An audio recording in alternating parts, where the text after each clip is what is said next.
The messenger of God, peace and blessings be upon him and his purified lineage, had not yet been laid to rest when his people abandoned his funeral and rushed to claim the power that he had already entrusted to Ali, peace and blessings be upon him, at Ghadir. The Prophet had commanded them all to join Usama ibn Zayd's army against the Romans. Yet they refused to leave Madinah, knowing that Ali would remain behind. They stayed not out of devotion to the Prophet, but because they sought the power he had left for his brother and successor.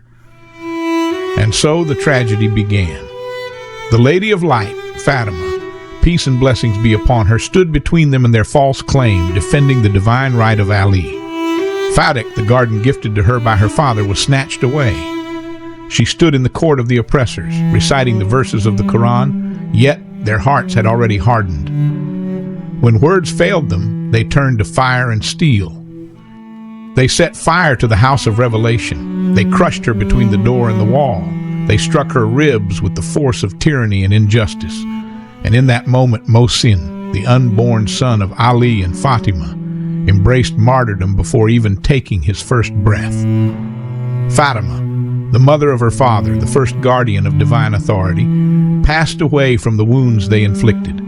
In her final moments, she wept not for herself, but for her husband and her orphaned children. Ali, the Lion of God, lived in silence for 25 years, watching as those who claimed leadership plunged the Ummah into corruption. Only when the people of Madinah, tired of Uthman's transgressions, rose in rebellion, did they turn to Ali, pleading for his leadership. He accepted the caliphate not out of desire for power, but to protect the truth and safeguard the lives of his children Hassan and Hussein. But they did not let him rule in peace. Aisha, the wife of the Prophet, rose against him in the Battle of the Camel. Muawiyah, son of Abu Sufyan, rebelled against him in Siffin, and the Kharijites, once part of his army, turned against him at Nahrawan. The enemies of truth did not rest, and neither did Ali.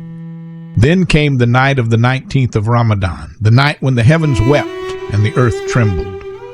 One of the 7 Kharijites who escaped Nahrawan, Ibn Muljim, struck his sword upon the head of the commander of the faithful while he was in prostration. For 3 days the world watched as the light of guidance flickered. The father of orphans, the champion of the oppressed, the first to pray with the messenger of God, was leaving this world. Ali, the gate of knowledge, the hand raised at Ghadir, the soul of the Prophet, had returned to his Lord. And the Ummah once again followed the path of the people of Moses, turning away from divine guidance as they had done before. The betrayal, the suffering, the sacrifice, it did not end here. The road to Karbala had already begun, and the blood of the martyrs would continue to testify against those who turned their backs on the truth. Stories don't end when the words stop. They live on in those who listen, reflect, and share. If this story resonated with you, let's keep the journey going. Subscribe, share, and join this growing space of wisdom and wonder. Your voice matters. Until next time, stay curious, stay enlightened.